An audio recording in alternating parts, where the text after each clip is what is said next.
Kuku Raadios välja öeldud seisukohad ei pea ühtima Kuku Raadio seisukohtadega.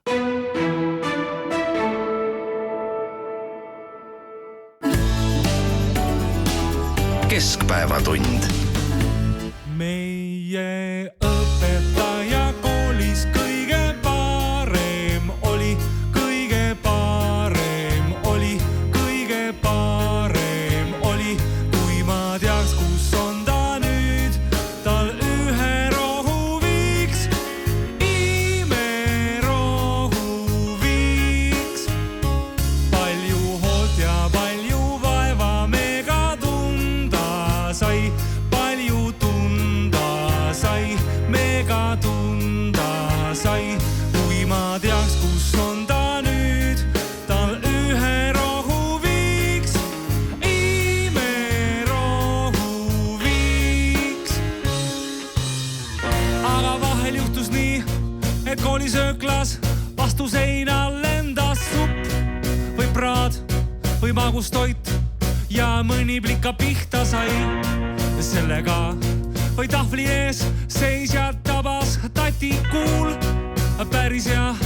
selge sees, sellest tuleks jama, kui ei oleks naeratust. Sest nõnda kena naeratusega poiss pole ju läbinisti halb. Meie õpetaja koolis kõige parem oli, kõige parem oli, kõige parem oli. Kui ma teaks, kus on ta nüüd, tal ühe rohu viiks, imerohu viiks. Palju hoolt ja palju vaeva mega tunda sai, palju tunda sai, mega tunda sai. Kui ma teaks, kus on ta nüüd, tal ühe rohu viiks, imerohu viiks. Aga vahel juhtus nii, et klassi õhtul tantsimiseks ei kõlvanud rokk. Ei jenka, ei twist, sest ei võimaldanud liibumist. Kuid see on hea, kuidas elu tundma õppides lõpetada kool. Ma ei tea, tundub jälle tuleb mängu panna armas naeratus. Sest nõnda kena naeratusega poiss pole ju läbinisti loll. Hommista taliman, talimi banana. Uudiseid koduvabariigist. Tere, siin Keskpäevatund ja Kuku Raadio, Tallinna stuudios Airo Ruussaar, Heldur Meerits ja Priit Tõbemägi ja laulis ansambel Genialistid, kes muuhulgas andis ka möödunud nädalal oma ajaloo viimase kontserdi ja selle laulu nimi on Minu õpetaja ja õpetajast oli vaja laulda sellepärast, et möödunud nädal on olnud haridusteemadest ülimalt tihe,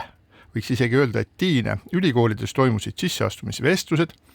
tuhanded noored soovisid asuda õppima oma valitud erialale ja samal ajal avalikustati ka Haridus- ja Teadusministeeriumi tehtud hariduskulude analüüs,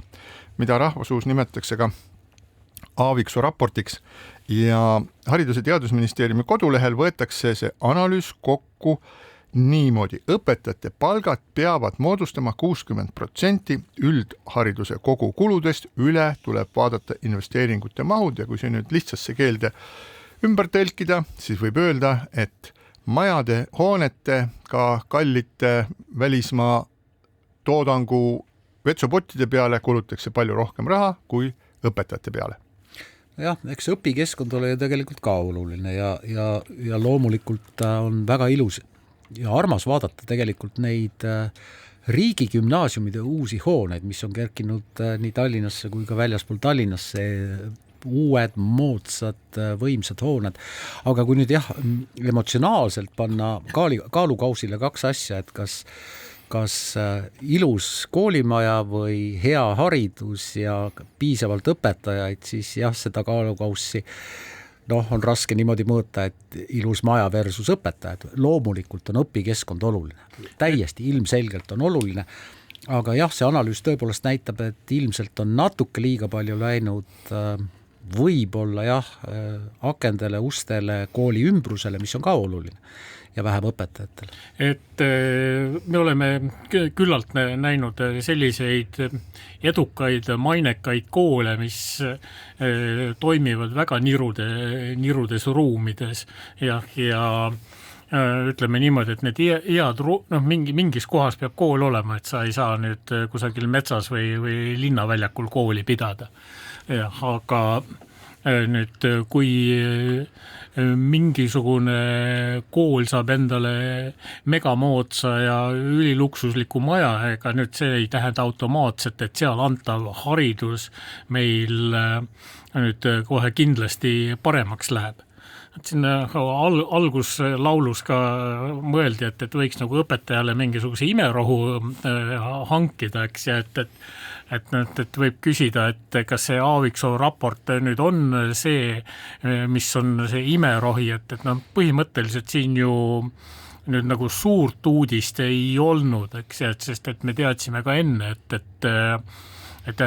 päris palju seda haridusraha põleb seal pooltühjade koolimajade kateldes, aga seal on nagu üsna hästi ära kirjeldatud rahastussüsteem ja on antud ka päris hea võrdlus, nii et kindlasti vähemalt üks osa sellest õpetajate palga imerohust seal sees on. Nojah, õpetajate palk on üks asi, teine asi, mis puudutab õpetajaid, on ikkagi koormus ja klassi suurus, eks ole, mille üle ka tegelikult on väga palju räägitud, aga tulles nüüd korra majade juurde tagasi, siis tegelikult Eestis on juba mõnda aastat kestnud selline algatus, et väiksemates kohtades luua nii-öelda kogukonna maja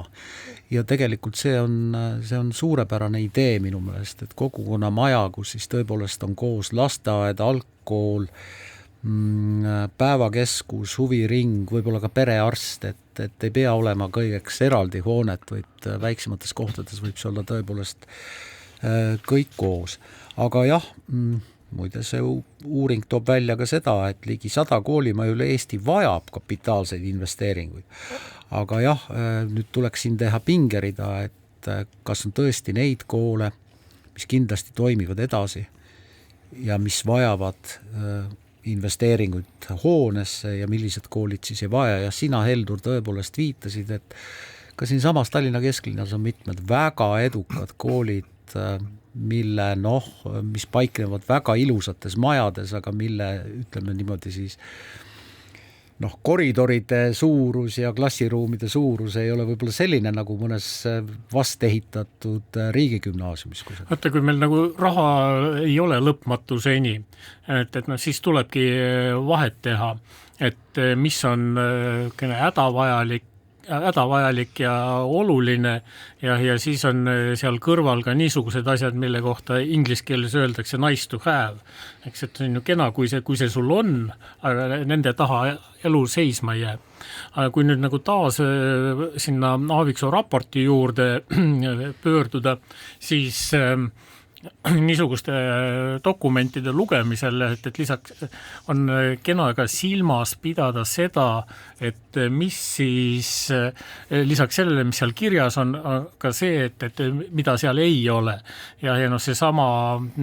su nimetatud klasside suurus ja koolide suurus, see ongi nagu see teema, mis on sealt puudu, et võib-olla see oli niisugune poliitiliselt tark valik, aga on nagu kindel, et seda hariduskulude suurust ja efektiivsust mõjutavad need klasside ja koolide suurused selgelt. Kui ma toon nüüd näiteks, et kui meil on mingis omavalitsuses 500 õpilast, et siis on nagu selge vahe, kas me neid õpilasi koolitame ühes koolimajas või me koolitame neid 2 koolimajas, et ühel juhul on kulud selgelt suuremad. Või kui meil on need 500 õpilast vaja jagada klassidesse, et kui see keskmine klassi suurus on 10 õpilast, siis on meil vaja palka maksta 50 õpetajale, kui me aga teeme 20 klassid, et siis me saame poole vähemate õpetajatega hakkama. Nojah, võt siit hargneb mitu teed tegelikult, et üks on see sama omavalitsuste küsimus, et kui 2 koolimaja vahel ühes omavalitsuses 2 koolimaja liita kokku, siis tegelikult koolipidaja kui omavalitsus peab tagama ka selle, et kõigil lastel oleks sinna koolini võimalik pääseda ja turvaline pääseda. See on ka väga oluline detail, millega tegelikult kohalik omavalitsus peab tegelema, aga jah, kui rääkida sellest, et endiselt on laual haridusleppe läbirääkimised, üks asi on palk, aga teine asi on tõepoolest õpetajate karjäärimudel ja õpetajate koormus, siis kui me räägime sellest, et või kui haridusleppe näeb ette seda, et maksimaalne õpilaste arv klassis peaks olema või võiks olla 24 õpilast, mitte rohkem, ja õpetaja kontakttundide arv nädalas ei tohiks ületada 21 tundi, siis ma tean küll väga paljusid õpetajaid, väga paljusid koole, kes praegu selle üle naeravad, et õpetaja koormus 21 kontakttundi nädalas ei ole mõnel pool lihtsalt võimalik, sellepärast et ei jätku õpetajaid. No võib-olla kogu selle diskussiooni taustal räägitakse sellest hariduskulude analüüsist ja arvatakse, et see on nüüd siis nagu haridussüsteemi analüüs, et see arutleb või lahendab ka sisulisi küsimusi. Tegelikult siin peab olema nagu ikka vahe peaks olema selge, et meil võib olla kulupõhine lähenemine, mis tähendab nagu selgelt seda, et hoiame raha kokku ja mis oli ka kallis, selle kustutame ära, ja teine on väärtuspõhine lähenemine. Ja hariduses on väärtuspõhine lähenemine peaks olema primaarne ja väärtuspõhisest lähenemisest, mis lähtub sellest, mida Eesti Vabariik tahab saada, kui palju haritud, kõrgharitud, rakenduskõrgharidusega või kutseharidusega inimesi meil üldse on, mida nad võiksid teha, mitte peaksid teha sellepärast, et ka selles tekstis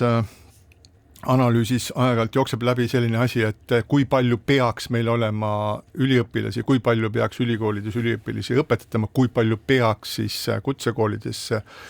inimesi õpetama, arvestama, et iga sellise peaksi taga on konkreetsed inimesed, see on nende ainukene kordumatu, ainulaadne elu, neil on täielik õigus ise otsustada seda, mida nad tahavad, et see ei ole Nõukogude Liit ega mingisugune Hiina, kus öeldakse, et me saadame siin 10 000 inimest, saadame nüüd sinna, 100 000 saadame, sest meil on vaja metallurge või meil on vaja insenere, et see on nende inimeste nagu endi valik ja sellega tuleb arvestada, selles mõttes need puhtalt kuludest rääkides on see pilt ühekülgne, aga samal ajal see poliitiline pool, mis on siis nagu väärtuspõhine, see peab tulema siis paljudest muudest asjadest, et me oleme siin rääkinud sellest, et haridusalal on korraga nii palju asju käimas, et see masinavärk lihtsalt ei suuda kõiki neid ülesandeid lahendada. Siin on hariduslepe, on läbirääkimised on käimas, siis on kutsehariduse reform, on käimas siis alushariduse seaduse üle räägitakse, need on samal ajal me räägime sellistest nagu isetekelistest suurtest protsessidest nagu õpetajate palkade teema, ehk et kui me vaatame tervet seda haridusmaailma, siis see on nii uskumatult keeruline ja on läbi põimunud nii paljude aspektidega meie igapäevasest elust, et mul on väga hea meel, et see analüüs on nüüd lõppkokkuvõttes olemas. Aga see ei ole nüüd teekaart. See ei ole teekaart, see lihtsalt näitab, et kuhu, kui palju raha läheb ja kui see ütleb seda, et liiga palju kulutame hoonetele ja majadele on Eesti Vabariigis kulutatud, siis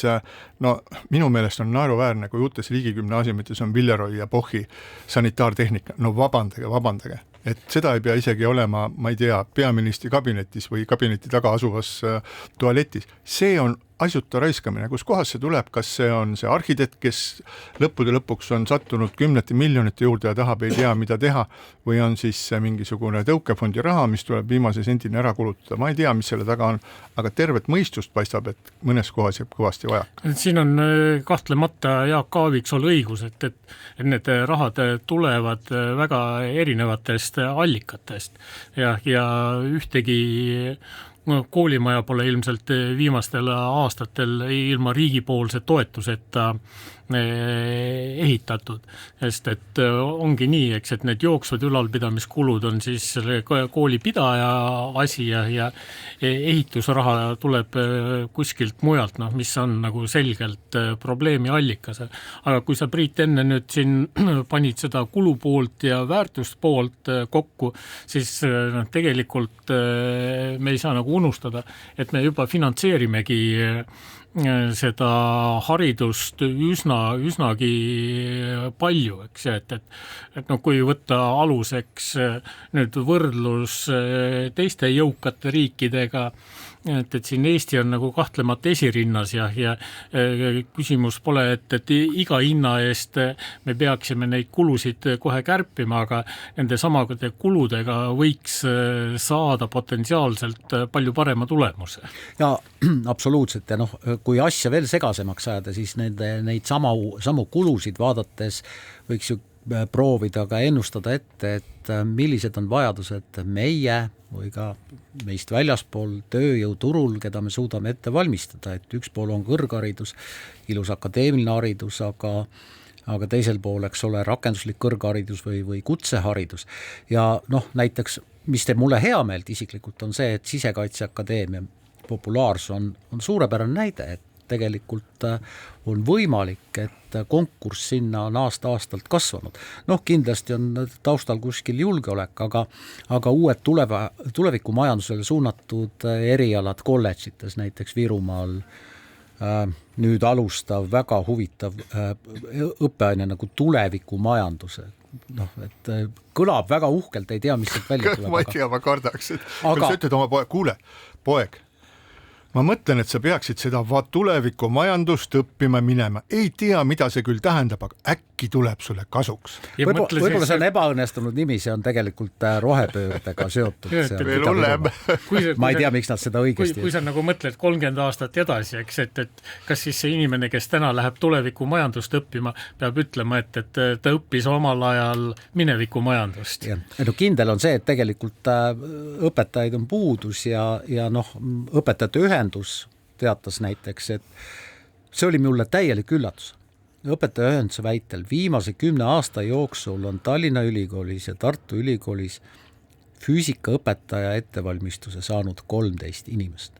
10 aasta jooksul 13 füüsikaõpetaja ettevalmistuse saanud ja küsige, miks pärast nad ei taha minna, ega siin ei saa kedagi sundida, et nii, püüame võrguga tänavalt mingid poisid kinni ja ütleme tüdrukud, ütleme nii, te lähete füüsikat õppima, Hiinasse kindlasti toimib, aga meil ei toimi millegi pärast, et muuhul lihtsalt üks siukene ütleme vahele, meil ei toimi ka see nõue, et õpetajal peab olema magistrikraad, ei ole. Jah, kõigil ei ole. Aga paljudel Jumal tänatud, et paljudel seda siiski on, et see kogu see, me nagu räägime väga üldiselt sellest asjast, aga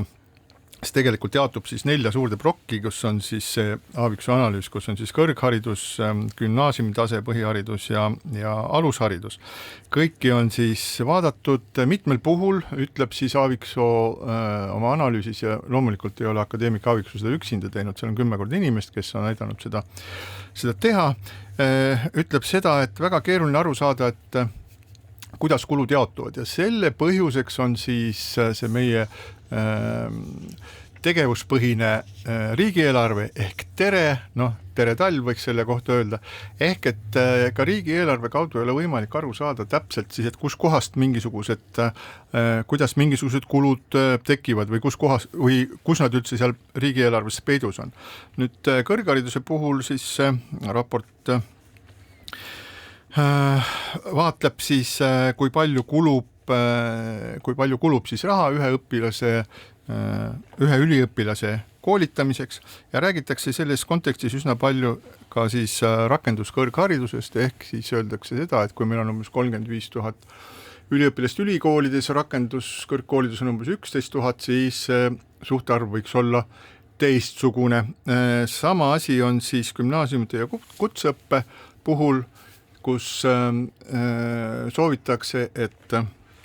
kutseõpet oleks rohkem, ehk siis kutsekoolidel on selline haritud rahvaolgas Eestis selline traditsiooniliselt selline kehva maine. Seda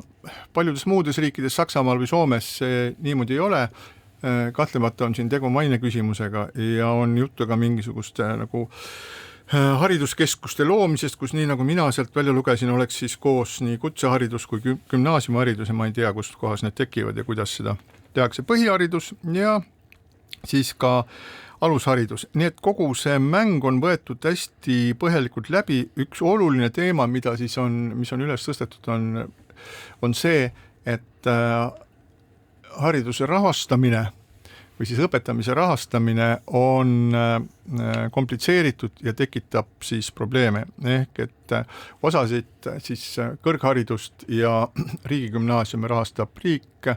kohalik omavalitsus on koolipidaja, samal ajal tekivad uued vastuolud, näiteks meil on siis riigigümnaasiumid ja meil on siis kohaliku omavalitsuse koolid ja gümnaasiumid, mida nad peavad ja siin need on hakanud omavahel võistlema, ehk kahtlemata need uuemad, moodsamad koolid tõmbavad ära nii õpetajaid, nad tõmbavad ära ka õpilasi ja võib-olla mõned vägagi väärikad ja seniselt hea kvaliteediga gümnaasiumid võivad jääda ilma õpilastest, õpetajatest ja ühel päeval kerkib nende kohale kärpekirves, mis ütleb, et teil on kõike seda liiga vähe. Ja siin tekitab siis nagu riik ise endale konkurentsi, ma ei leia, et see on õige, see on minu meelest väga halb variant, ma ei tea, mis lahendus sellel on, võib-olla peaks siis kogu gümnaasiumiharidus üldse olema, kuuluma siis riigi alla, et seda oleks võimalik nagu konkureerida. Ühes tänases jutusaates öeldi, et see on, et turg reguleerib ise, aga vabandage väga, ei riik ega munitsipaliteet, mis saab raha maksumaksjatelt, ei moodusta turgu. Turg on üks teine asi, olgu teada. Ma arvan ka, et lihtne lahendus on see, kui tegelikult üks lihtsalt lahendus oleks see, kui tõepoolest gümnaasiumiaste oleks riigi kanda, aga tegelikult riik maksab ju raha ka kohalikule omavalitsusele selleks, et haridusega tegeleb. Aga juhtimine on erinev. Juhtimine on erinev ja seetõttu ka see omavalitsuse kui siis koolipidaja suhtumine koolidesse on ka ilmselt paiguti väga erinev. Aga et sa küll ütled, et see oleks hea lihtne lahendus, aga nagu kas iga lihtne lahendus on ka hea lahendus, et see nüüd ei ole nüüd kuidagi selge, eks. Et kui sealt raportist veel rääkida, üks huvitav fakt oli, mis tuli mulle üllatusena, et me Eestis kulutame lasteaedadele rohkem raha kui kõrgkoolidele. Et ma ei oska seda nüüd hinnata, et kas see on nüüd hea või halb, aga see oli minu jaoks kindlasti üllatav. Ja kui nüüd veel seda raportist endast rääkida, siis seal on tehtud ka üsnagi huvitav võrdlus ja et kuidas kõik õppurid meil jagunevad erinevate õppeasutuste tüüpide vahel Eestis ja Soomes, et need numbrid olid tehtud võrreldavaks ja nagu üllataval kombel, et rakenduskõrgkoolides on Soomes proportsionaalselt väga palju rohkem õppijaid kui ülikoolides. Et ma nüüd ei ütle, et me peaksime kohe automaatselt selle üle võtma, aga mingisugune põhjus, miks asjad on Soomes nii ja kuidas see Soomes toimib ja et ilmselt mingi põhjus seal kõigel on. No seda on teatud juba mitukümmend aastat, et seal on need koolid on moodsad, nad on tänapäevased, seal on väga hea tehnika, neile tehakse turundust, samamoodi nagu ülikoolid teevad endale turundust, nii et need inimesed, kes siis tegelevad selliste nii-öelda tootmisega, on seda aastaid teadnud ja on ka üsna paljud nagu eestlased on käinud siis Soome kutsekoolides õppima, olgu see mingisugune autoala või masinaehitus või midagi taolist. Nii et ühiskonnas on ka nagu üldiselt teada, et nende koolide lõpetajad leiavad endale head normaalsed töökohad, nad on pärast ka ühiskonnas lugupeetud inimesed. Ma arvan, et ka Eestis on niimoodi, võib-olla see ma ei tea, milles põhjus on. Ma ei tahaks öelda, et põhjus on maines, sest et tegelikult ka kutsehariduse lõpetanud inimestel on, mulle tundub tööjõuturult ikka väga palju suuremad väljavaated, kui võib-olla rahvaluule eriala lõpetanud magistrikraadiga inimesel. Ma küll ei arva, et 10 auto remontijad asendavad ühte rahvaluule teadlast. Ma ei ole kunagi midagi säärast öelnud ära õppenud. See vastab tõele. Nii, aga siinkohal väike paus. Keskpäevatund. Keskpäevatund jätkab Tallinna stuudios Ainar Ruussaar, Heldur Meerits ja Priit Hõbemägi. Räägime nüüd siis riigieelarve koostamisest, koalitsiooni läbirääkimistest, kõike seda, mida tehakse suletud uste taga, millest me saame aeg-ajalt midagi teada nädala jooksul, kui siis portaalid sellest kirjutavad, raadio, televisioon edastavad meile ka. Põhimõtteliselt me pole tuhkagi veel teada saanud, et me oleme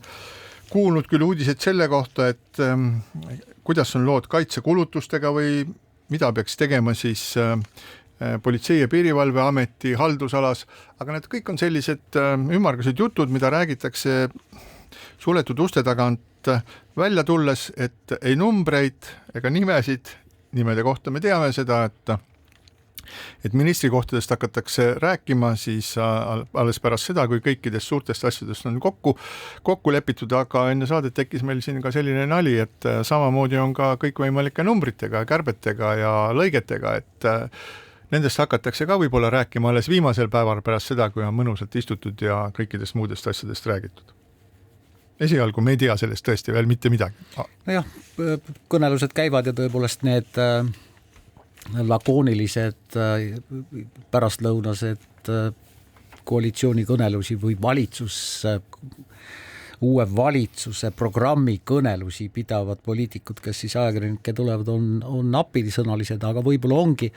ma olen selles mõttes optimist, võib-olla ongi praegu see kõneluste staadium, kus pannakse paika mingisugused suured enam-vähem piirjooned, millest siis hakatakse detailidesse minema ja detaile on ju kõigil väga palju, sotsid tahavad ühte, Eesti 200 teist ja Reformierakond võib-olla tõepoolest jõuab ka maksuküüru aruteluni kunagi, ehkki ma ei ole selles väga kindel, aga saab tegelikult näha seda, kas selle tegevuspõhise eelarve juurde ka jõutakse või hakkab selle muutmise suunas kuidagi ametisse astub valitsus ka mingeid samme tegema. Et nendel koalitsiooni läbirääkimistel minu silmis on seal kaks olulist küsimust, et üks asi on see, et kas siis eelarve puudujäägile suudetakse mingisugune piir ette panna ja kas siis suudetakse ka majandusele mingisugune hoog sisse anda, sest et kui me nagu vaatame, kuidas on majanduskasvuga lood teistes riikides, siis nagu ilmselt need 9 või 10 või 11 järjestikust kvartalit langust, et see nagu ilmselt tundub ikka, siin on nagu olnud ikka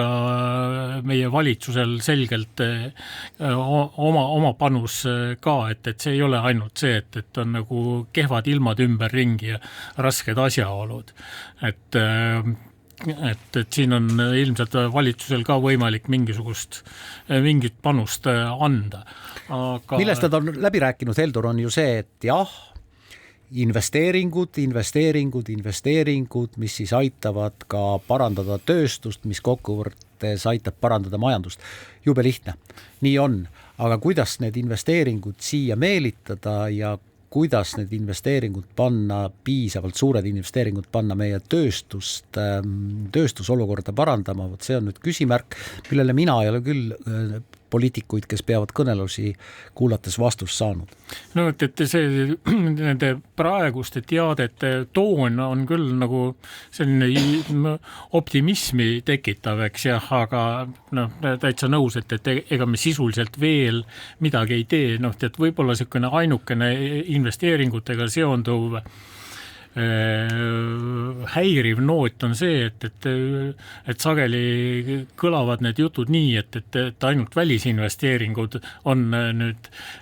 see imerohi, aga selle kõrval on ka nagu Eestis natukene juba kapitali kogunenud ja et ka Eesti kapital on nagu samamoodi nende probleemide käes, nii et sa ei saa vaadata ainult nüüd välisinvestorite poole. Ma tuleks korraks selle riigieelarve vormi juurde, et siin on juba, me oleme täna rääkinud sellest, et Eesti peaks liikuma siis sellest tegevuspõhisest riigieelarvest kulupõhiseks, kus me saaksime aru, mis toimub, et see tegevuspõhine eelarve koodnimega Tere toimub siis niimoodi, et kõigepealt on mingisugused tegevused on seal kirjas, siis selle tegevuste all on programmid ja programmide all on omakorda teenused ja need teenused võivad siis mitmesugused kulud võivad jaguneda erinevate tegevuste, programmide, teenuste alla risti-rästi. Nii et kas või siis, kui akadeemik Aaviksoo rühm otsis mingisuguseid kulusid, siis ta pidi nagu läbi lappama siis väga erinevaid neid tegevusi, programme, teenused ja tõenäoliselt osa siis nendest kuludest jäigi leidmata. Nüüd tänases Postimehes on 2 majanduseksperti, Heido Vitsur ja Aivar Sõerd andnud intervjuu või rääkinud põhjalikult siis riigi majanduse olukorrast, muuhulgas ka siis eelarvest ja mõlemad ütlevad seda, et praeguse tegevuspõhise eelarvega ei saa edasi minna, sellepärast et Aivar Sõerd vist oli see, kes ütles seda, et ja tõepoolest, et kui korraga valitsus avastab, et seal on kuskil 150 miljonit on üle- või alakulu ja siis hakatakse uurima ja siis leitakse, et seda võib olla hoopiski võib-olla 750 miljonit, et siis on selge, et et ka poliitikud ise ei suuda siis aru saada, et kuidas riigis raha kulub, et selleks, et aru saada Eesti Vabariigi rahamajandus korda panna, selleks tuleb minna üle kulupõhisele eelarvele ja seda on öelnud Vitsur, seda on öelnud Sõerd, seda ütleb Aaviksoo. Väga paljud veel. Väga paljud veel, aga ma lihtsalt toon sellised nagu tõelised autoriteedid selle alal nagu esile. Ja siis, kui ma loen seda, kuidas Rahandusministeeriumi töötaja särki rinnalt lahti rebides, see on selline ütleme nagu kirjanduslik väljendus, särki rinnalt lahti rebides kaitseb seda tegevuspõhise eelarvet, siis ma ei saa ikka aru, et kas terve mõistus on uinunud või lihtsalt on pimedusega löödud, kuidas see ikkagi võimalik on, me peame riiki, me peame aru saama,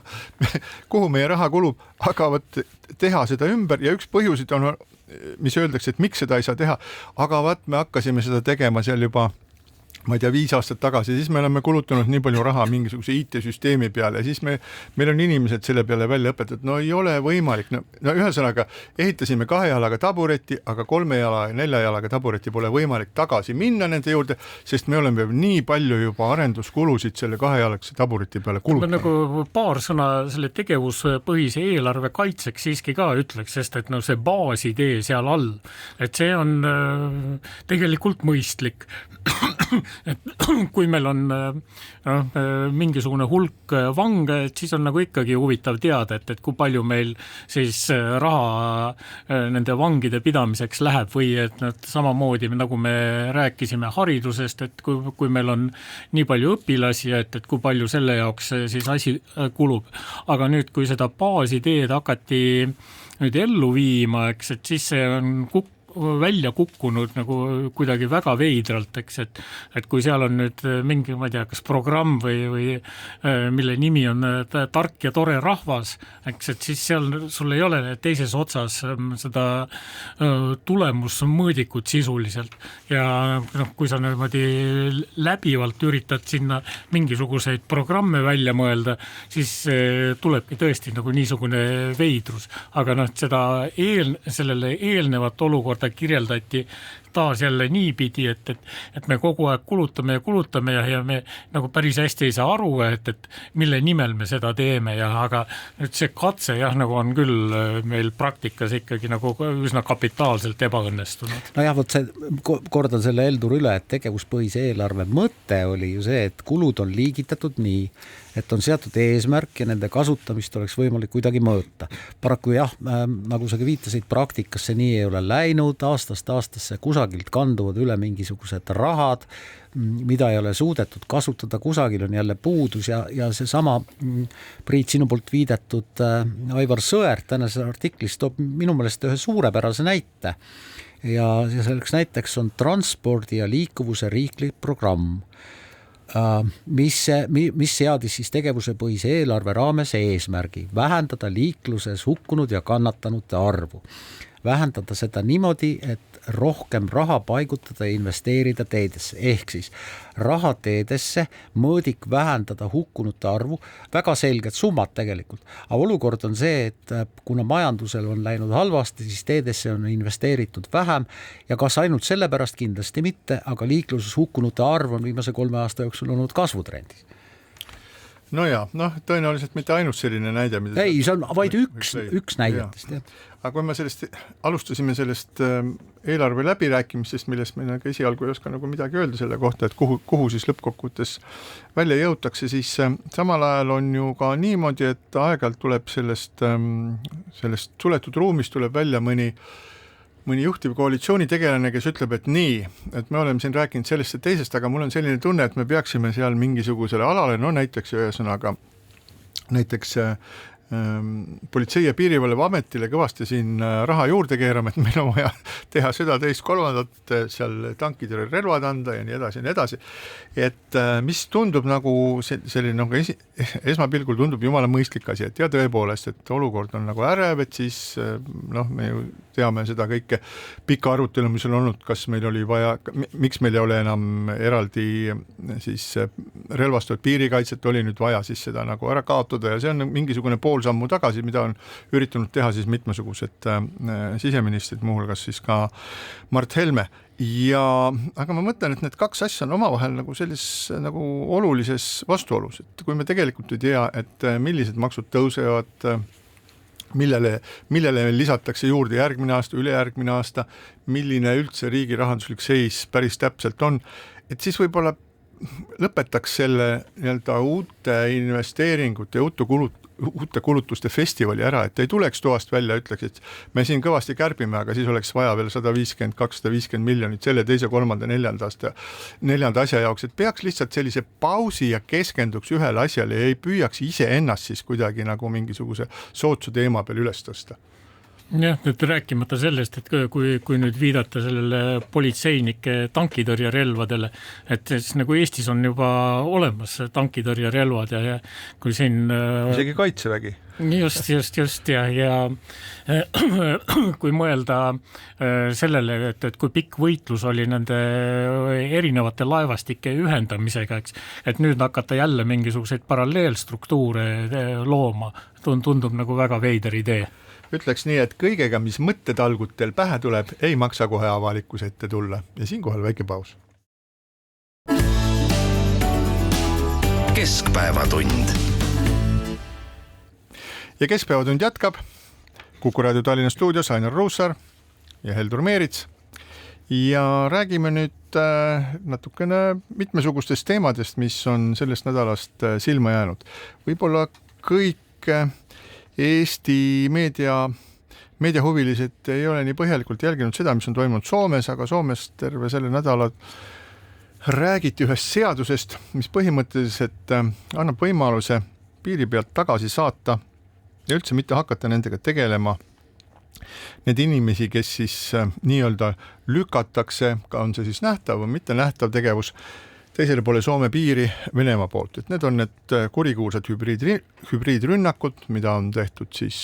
Soome poolelt, kus talvisel ajal jalgratastega tumedanahalised inimesed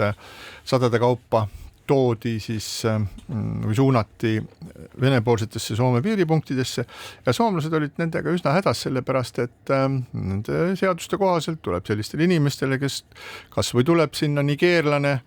24-kraadise pakasega jalgrattaga, ütleb, et ta tahab saada poliitilist varjupaika, siis ta peab selle kohe saama ja tuleb tema asja käsitleda. Aga kuna venepoolsed hübriidrünnakud on siis tõesti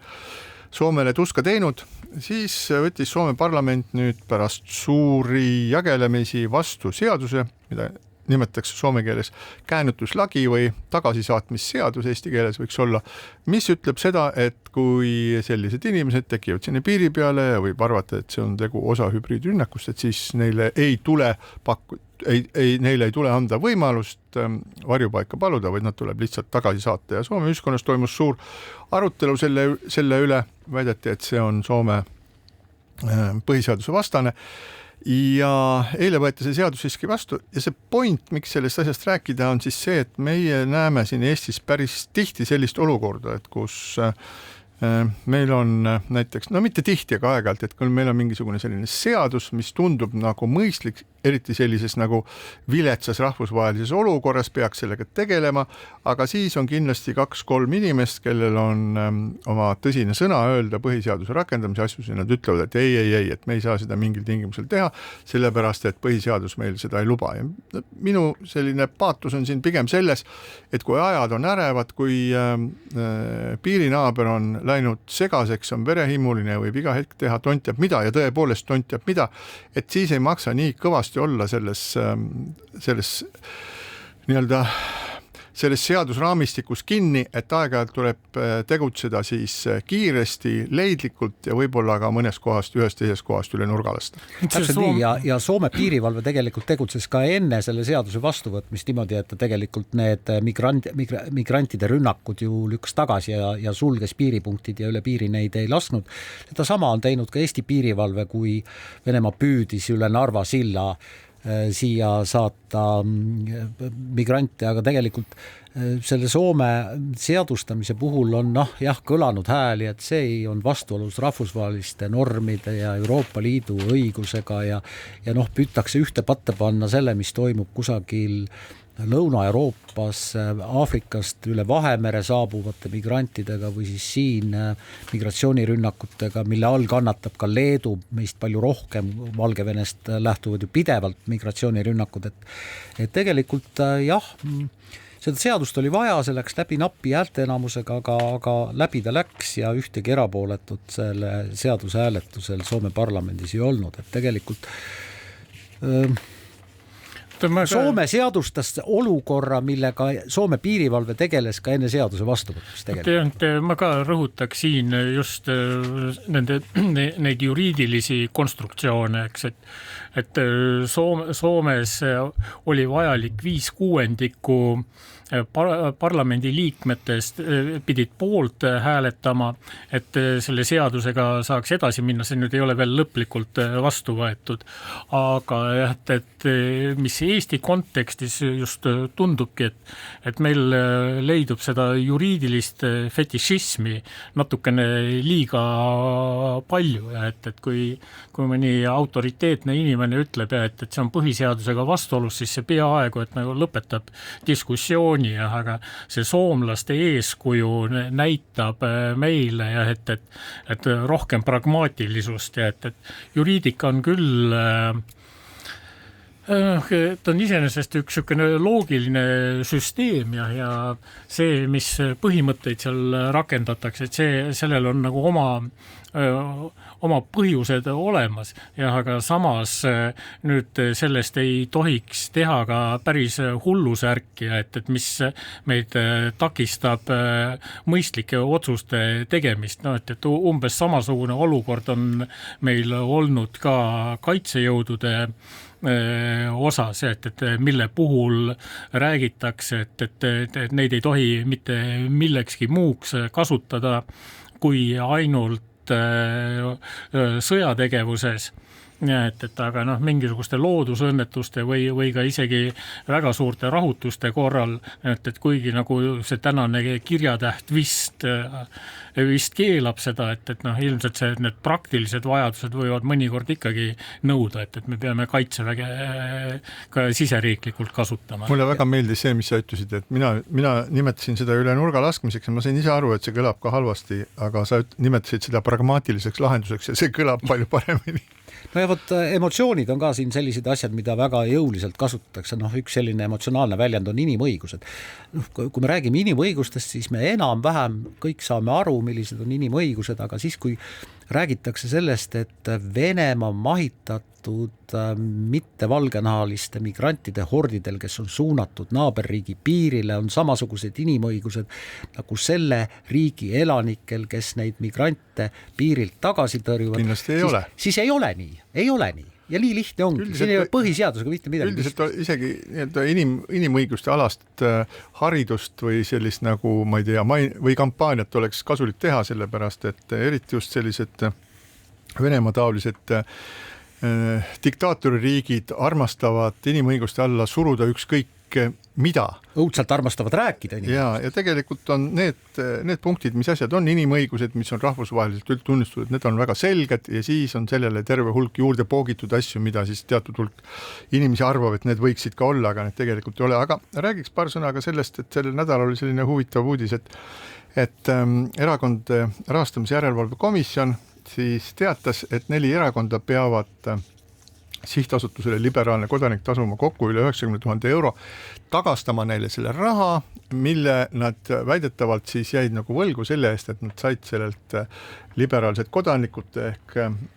Tarmo Jüristo selliselt MTÜ-lt poliitilisi nõuandeid enne valimisi ja nende poliitiliste nõuannete hulka kuulus muuhulgas ka nõuanne, siis nii palju kui ma loodan, et mäletan õigesti, nõuanne Reformierakonnale mitte rääkida maksudest enne valimisi, sellepärast et see võtaks neilt siis nende häälesaaki vähemaks ja eks me kõik teame, mis pärast sellest sai. Suur vaidlus oli selle üle, et kas see liberaalne kodanik ütles, et tema andis nagu heast südamest kogu seda informatsiooni nendele, aga Erakondade Rahastamise Järelevalve Komisjon otsustas siiski, et see on olnud tasusta nõustamine, see on siiski olnud teenus, mis sest, et osad on öelnud, et me ei tahtnud seda teenust saada, aga nüüd tuleb välja nii, et okei, teenust saada ei taha, võtsid selle siiski vastu ja palun väga maksa, nii et siis erinevad erakonnad peavad siin kokku maksma 92 000 ja eurot ja ütleme nii, et see ei ole väike summa, paljud... No ei ole ka suur summa, kui vaadata Euroopa Parlamendi valimistele tehtud kulutusi. Ja see oli siis Riigikogu valimised, aga üldiselt on muidugi selline hea meeldetuletus, et kui sinu juurde tuleb mingisugune tore valimisnõustaja ütleb, et kuule, et mul on sellised algoritmid, et millel kellelgi teisel ei ole, et ma ütlen sulle, mida tuleb teha, siis selle tulemus on see, et kui sa neid kasutad, siis sa võidad küll valimised, aga siis oled kõrvuni mudas, sellepärast, et tuleb välja, et sa oled üks ilge pettur ja lõppkokkuvõttes sa jäädki oma võimust mingiks perioodiks ilma ja siis pead selle raha ka veel tagasi maksma. No kui sa arvutad niimoodi, et tänu sellele nõuandele nüüd saadi 2-3 kohta rohkem, eks millega käib kaasas ka riigieelarveline raha, eks et siis... Ei olegi väga kallis. Jah, just, et sa nagu võib-olla isegi oled plussis. Ja, no Jüristo ise ütleb, et see on hea, et me oleme nii kaugele jõudnud, et tuleks siis... erakonnaseadust muuta, kuna meil poliitilised MTÜ-d, mis meil praegu tegutsevad, vajaksid võib-olla omaette regulatsiooni, et me näeme seda ka Ameerika Ühendriikide valimiste puhul, et need poliitilised MTÜ-d või taolised üksused suudavad tegelikult väga palju raha koguda ja selle erakondade rahastamise järelevalve komisjoni kohta veel seda, et koalitsioonilepet värskendav valitsusliit kavatseb siis sellele samale komisjonile anda rohkem õigusi ja kui see plaan läbi läheb, siis saab komisjon koguda lihtsamini infot ja muuhulgas siis sotside esimees Lauri Läänemets näiteks ütles, et näiteks saab erakondade rahastamise järelevalve komisjon õiguse nõuda infot kolmandatelt isikutelt, kellel tekib ka kohustus ERJK-le andmeid anda, näiteks meediafirmad, reklaamiettevõtted. Praegu neil sellist kohustust ei ole, erakonnad ise peavad andmeid andma. Ma mõtlen, et see on mingisugune täiesti nagu kummaline olukord, et kuhu me oleme nüüd sattunud, et lihtsalt ühesõnaga sotside juht ütleb, et me anname sellele ühele komisjonile nagu mingisugust jõudu juurde ja ütleme, siin on mingisugune üks firma, teine, kolmas firma, siis koputakse ukse peale ja ütles, kuulge, et andke need andmed, meil on õigus, kas see on mingisugune uus politsei või mingisugune uurimisorgan, et teised peavad nagu võtma kohtuniku käest mingisuguse nõusoleku enne, kui kellegi käest midagi küsida saab, aga nüüd tekib uus teoline asi. Tundub kummaline mulle. Ma loodan, et sellist jama siiski ei juhtu. Ja siinkohal paneme tänasele saatele pausi, täname teid kuulamast ja kohtume taas nädala pärast. Keskpäevatund.